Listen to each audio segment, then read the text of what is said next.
Have you ever purposefully tried to get revenge on someone only to realize it hurt them way worse than you intended? If so, what did you do?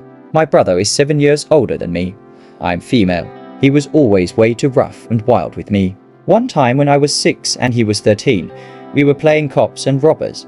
I was the cop and thought, now I'm the boss. So I took that opportunity to put him in jail, which was in the basement, by Sparta kicking him square in the back from the top of the stairs. He had to jump to catch himself so he didn't break his neck. His foot hurt for several days, but my mother told him to walk it off. Yeah, he broke his foot. I still feel bad about it. Not a doctor, but I'm pretty sure walking it off is the exact opposite of what you're supposed to do when you injure your foot. My friend was on the bus waiting to leave school. Younger kid was being mouthy and pissing people off, so my friend said something along the lines of, "God, your parents must hate you." Turns out the kid was an orphan, but the kid annoyed them to death though. This kid named Ben kept winning at shit. He was smart as fuck with math. I was jealous because my parents really wanted me to be good at math and I had a very difficult time with it. He also got to be patrol captain, and even though I applied, I didn't get to be one. I was a short kid, like third shortest in the class. It was elementary school, so people care about that. So we had this exercise where we practiced compliments. I said to Ben, "I like you because you make me feel tall." He cried. It was his birthday. Sorry, Ben. I don't remember that. My sister was being a dick to me as a kid. So when I next gave her a glass of milk, I put some kernels of corn in it, thinking it would gross her out. It didn't. It choked her. Cut to me giving my kid sister the Heimlich and apologizing for years after. So when we were kids, my little brother loved root beer. Had as many as mother would give him every day. When I was 10 and he was 8, he did something particularly annoying, and I pulled him into a room and told him, very seriously, that he had a drinking problem. He was super confused and didn't know what I meant. I told him, "Craig, root beer is roots and beer, and you always want more. You have a beer problem." Now, we didn't know until later, but my brother is super autistic, and he believed me very literally. About 6 or so years after that, we went to a family dinner at my mother's favorite Mexican restaurant and were ordering our drinks. My mother asked my brother why he didn't want the root beer. He used to love it. They have a really good one on tap. My poor, sweet brother loved my mother so earnestly and told her that he can't have root beers anymore because he used to have an addiction, so he can't ever have root beer again. My mother immediately knew that I was behind it, and I still haven't lived it down. I wasn't cool in junior high. Evan was in most of my classes and he wasn't cool either. But apparently he thought that I was lame enough that I would be a viable target. He would mock me at any opportunity and there were plenty. I was a weird kid. I remember he liked to lick his hand and smear it over my locker. Disgusting. So now for the revenge. Evan had a reputation for being a nerd, and he liked to brag about how smart he was, how he was a math whiz, etc. For each class, all of the student grades were posted for on a tack board. Each student had a unique number assigned to them. To find your grade, you first had to find your number, and the grade for each exam and class project was posted next to it. I realized at some point that my unique number had my birth month and day in the middle, with random numbers before and after. A friend confirmed that their number also included their birthday. Evan made the mistake of mentioning one day that his birthday was on St. Patrick's Day. You can probably see where this is going. One day in math class, we got one of our exams back. Evan saw my grade and started laughing at me, calling me stupid for only getting a B+. He wanted to know, how did I do so badly on a test that was so easy? I asked him what he got on the test. A plus. He told me smugly. Yeah, I said, let's see it then. But he wouldn't show me his paper. He had conveniently already sorted it away in a folder. I decided to see what his grade was for myself. I marched over to the grade board and searched for the student number with 317 in it, St. Patrick's Day. I found it. And next to the number, D's, F's, more D's. I announced to the class that you can just use someone's birthday to figure out their number and grade. I locked eyes with Evan and began listing each of his grades out loud like the horrible shit that I am. I still remember the look on his face. Abject horror which quickly morphed into a broken, hopeless expression. And then he started crying and left the classroom. This kid wasn't cool. He wasn't attractive. All he had was his intelligence, or the lie about it anyway. Now he had nothing, and on top of that, he cried openly in class. The kid never lived it down, not as long as I knew him anyway. which truthfully was only another year or so. I only got a stern talking to for what I had done, but Evan got ridiculed for the rest of the time he went to that school. I don't think I realized the full scope of what I had done until I was older. We were both losers just trying to make it through junior high without too much emotional damage. And I had to nuke this kid over some snarky comment that didn't really mean much of anything at the end of the day. I come from a long nerd legacy, geeky in mid-high school, lifetime Magic the Gathering player, etc. And let me tell you, people have this tendency to give nerdy people a pass for behavior like that, because there's no way some geeky kid like that is a bully, right? But what they don't realize is that nerds are like everyone else, and some of them are huge fucking bullies. They just don't have the social capital to flex it on people, so it's not as obvious. But you do see at the moment they think they have power over someone. Girl at school kept telling her friends my sister was a whore. I accidentally spilled chili on her new shirt. Turns out her grandma had just died and they had went shopping for that shirt together like the week before, making it the last thing she ever gave her. She was out of school for about a month for personal stuff. And to be fair, my sister / is a complete whore. Don't feel too bad. I heard her gran was a complete whore. I was in grade 8. We had this new kid named Caleb move to our town. He came from a rough home in a different city and had been sent to live with his aunt and uncle in our small little town. Anyways, he managed to fit in pretty well and became friends with most of the boys in fairly short order. So, one day at recess, all the boys are playing basketball outside on a cement pad with hoops at either end. Caleb, hoping to show off how tough he is, decides to start not playing by the rules. He's committing hard fouls, literally punching other kids in the arm when they went up for shots. He missed one time and punched a kid in the face, and he says, "What, we're playing by street rules." A couple days later, he's still doing this and still using the same excuses. We've all told him to stop and play normal, but he won't. So I decide it's time to teach him a lesson. I get the ball right under the hoop, fake like I'm going up for the shot to get him off his feet. Then I bend at the hips and get really low. His knees basically come in contact with my side, and he does a full flip and lands flat on his ass. I stand back up, make my shot, and say street rules right. It's at this point I notice he's actually in quite a lot of pain. Turns out he broke his tailbone, but when he recovered, you better damn well believe he played basketball by the rules. I think you taught him an important life lesson. If you refuse to play by the rules, don't expect others to follow the rules when dealing with you. Or in other words, rules are there for a reason and they apply to everyone the same. We had one person in our group in university who was not pulling his weight. He would submit things translated from different languages that were not in English. He would submit them without any references, and he would never attend meetings. Looking back, he was probably just out of his means, but it didn't feel like he was even trying. My group decided, on a day he didn't come to class, to we assume purposefully avoid a meeting we had planned for right after, to tell him we had had a very large test the day he had missed. We just sent some messages in the group chat saying that was a hard test and does anyone know how much that was weighted? I know I failed. One look at the course outline and you could see we had not had a test. He dropped the class the next day. As a wise old lady I used to work for once told me, the best revenge is no revenge. Make them think you're going to utterly embarrass them and do nothing. One of two things will happen.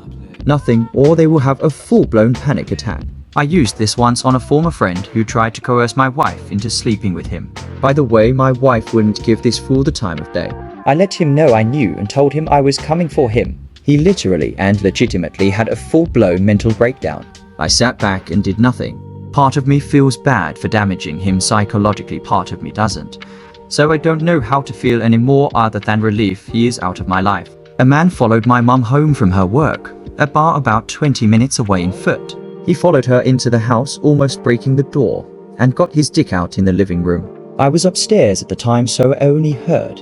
But when she said, "Put that fucking thing away and get out of my house," I picked up a hatchet from my stepdad's tools and ran downstairs telling him that in 10 seconds he's gonna be out of my house, or he's gonna be without a dick. He ran, tripped over the door frame, and knocked himself out cold on the driveway. Blood coming out of his ears. The works. Mum told me to call my stepdad who was at his friend's house, and they both came running to get rid of him. Last I heard, he was deaf in his left ear and blind in his left eye from an unexplained head injury. I put a dead fly in my little sister's rice when I was 10. She started to cry because she hates bugs and is downright terrified of them. I felt so bad watching her cry. To this day, she won't even eat rice anymore. To be fair, she did throw my diary in the toilet, but I probably deserved it because I was a little shit. My landlady decided to be a bitch and keep my deposit just for spite. I called the fire department and reported that the 2 apartments in her house were not to fire code. She had to sell her house. I still feel bad about that, even if it was the safe thing to do. During my divorce, my ex had a friend who was constantly talking shit, sending me DMs full of vulgarity, sharing stories about who she's out fucking with my ex, and sent me a video of her and my ex drinking and driving while calling me names. So I compiled all of it, sent it to her son's father, and he used it to get full custody of their son. She now sees him once a month and pays enough child support, which forced her to move back to her parents' house. I finally replied to her DM telling me I ruined her life, with a picture of her ex and I with our sons together at a baseball game, saying, "Guess I see your son more than you do now." She attempted suicide a couple months later, where she was then 51-50'd and forced into a 72-hour hold. Think I won that one? You certainly did. As soon as you become a parent, time's up for stupid games like that. She played herself and tried to make you feel bad for her ruining her own life. It's not fair for the kids, okay? I've never told a single soul this. Not my husband, my best friend, or even my therapist. So for some backstory, I was raped at 15. I only told my 2 best friends at the time what had happened, and one of them told me I deserved it. Keep in mind, this was my best friend. Had been for years. They tore me down so emotionally for months, even years after. Had me convinced that I was damaged goods and no one would ever love me. We fell out of touch once they left for college. I tamped down my hatred and went about my life. Years later, I mean well into my 20s, something in me finally snapped and I was bound and determined to get revenge. So I shipped them shit. Literal shit. I found their address online and anonymously had a box of horse and elephant shit shipped to their home. I paid extra to have it covered in penis confetti and made to look like a cupcake. Well, their toddler decided to play in it. Made a mess of themselves and the kitchen. I guess it was so bad they hired a professional to come clean it up. How do I know this? A relative of mine goes to the same church as my ex-best friend's mother. She told my relative at the church, and that's how I found out. I felt and still feel horribly guilty. I only had one Nerf gun for most of my childhood, since my parents didn't like me playing with toy guns. The one I had was a small pistol that was the size of my hand, but actually shot pretty hard for a Nerf gun. Hard enough to sting for a while. Maybe bruise if it hit a sensitive area close enough. Anyway, I brought this gun to my friend's birthday party in elementary school since he wanted to have a Nerf fight. Being outgunned by everyone there, my plan was centered around ambushes. The birthday boy had pelted me before running away to get more bullets, so I wanted to get him next. He's crouched down by a tree, waiting to shoot another kid, and his back is to me. I pulled the trigger at the back of his neck when he turns around. I hit him right in the pupil with the full force of my hard-hitting pistol. He was understandably bawling afterwards and decked me while holding his eye. The other kids saw what was going on and tried to back him up, but the host's parents broke it up and took care of their son. I didn't get any cake. He told me to get lost for the sleepover part and wouldn't talk to me for a week. Now, I just thought he was being a dickhead in the moment, but apparently the morning after the party his eye still hurt, and he couldn't quite see clearly out of the eye I hit him in because it was swollen. His parents took him to a doctor. Turns out I bruised his eye, and he got some kind of medication or something to help with the swelling. Yeah, I definitely deserved what he did to me. I had a similar situation with my brother's Nerf gun. He had 2 Nerf guns, a small version and a bigger version. Whenever we played, I would use the bigger gun. Because of this, I thought I knew more about this particular gun. Here now comes the problem. We were casually just talking and sitting during a break while I was still just messing about with the bigger Nerf gun. He tells me to take my finger off the trigger because they are sensitive. The idiot I am was waving it about going, "No, nothing will happen, don't worry." Well, something did happen. The trigger was sensitive and the bullet went straight into his eye. Ensues a lot of crying from both of us. Him for being in a lot of pain, and me because I felt so incredibly guilty for hurting him. Few years later, he needs glasses. The eye I hit him with needs a stronger lens than the other eye. So basically, I'm the reason he is more blind in one eye. old roommate kept eating all my food constantly for almost a year. One of my greatest frustrations was him consuming all my almond milk before I got to have any. Now, after a really rough day, I would come home and have a bowl of Cocoa Puffs or some other childish comfort food cereal. It was part of my process. I didn't necessarily like almond milk, but it lasted a lot longer, and it was mine. Well, after months of discussing with him repeatedly whose almond milk and other food he kept consuming, I just filled the container up with real milk, looked at the container, and said, "Fuck that guy." Put it back in the fridge, and that was that. A couple days later, I come home from work and find the shitty roommate on the floor doubled over whining and moaning, and I'm pretty sure he shit his pants. I asked if he needed an ambulance. He said no. So I went to my room and put on headphones. Had no idea how bad lactated people can hurt from it. I sort of felt bad, but also literal months of warnings not to touch that bottle of almond milk. Also, fuck that guy. Sidebar. Jude would eat my food and put the empty packages back. So I wouldn't even know the food was gone until I picked up the packages to eat something. He wasn't broke. I offered help if he needed it.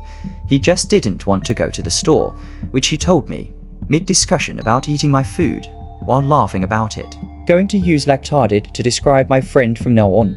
Thanks. My high school art teacher was snappy and very rude. Let's call her Mrs. B, and Mrs. B also had her very own clique of talented students. Basically, if she didn't like your art, she didn't like you. Such energy was directed towards my friends and me. I didn't take too kindly to this. So, I joined her AP art class, which was a fast-track way to become one of her favorites. Now, Mrs. B had a habit of divulging all of her dirty laundry to her favorites because they were her friends. She was telling minus things that no student or child should know about their teacher, like the details of her divorce or how she was involved with a married man. I gathered all of these details from the last semester of my junior year of high school to the end of the first semester of my senior year. This was when I told my Spanish teacher. Mrs. J didn't like Mrs. B, so the principal was obviously informed. By the end of the day, every teacher, student, and faculty member were told one way or another. Mrs. B's reputation had been ruined and she had been forced to resign.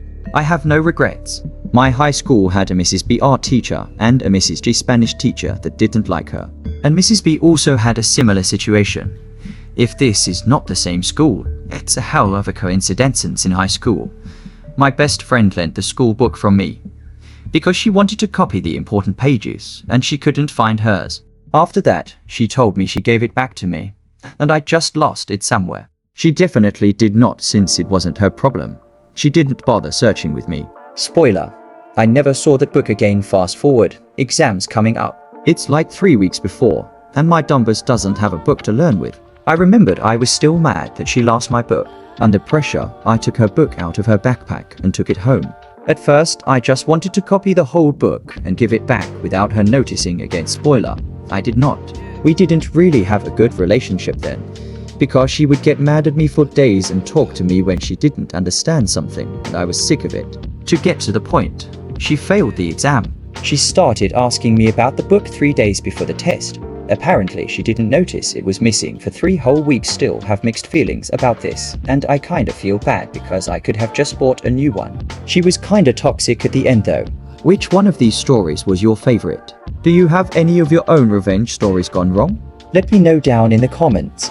If you enjoyed, please like the video, and if you feel like sticking around for future entertaining stories, please subscribe to the channel. Thank you so much for watching.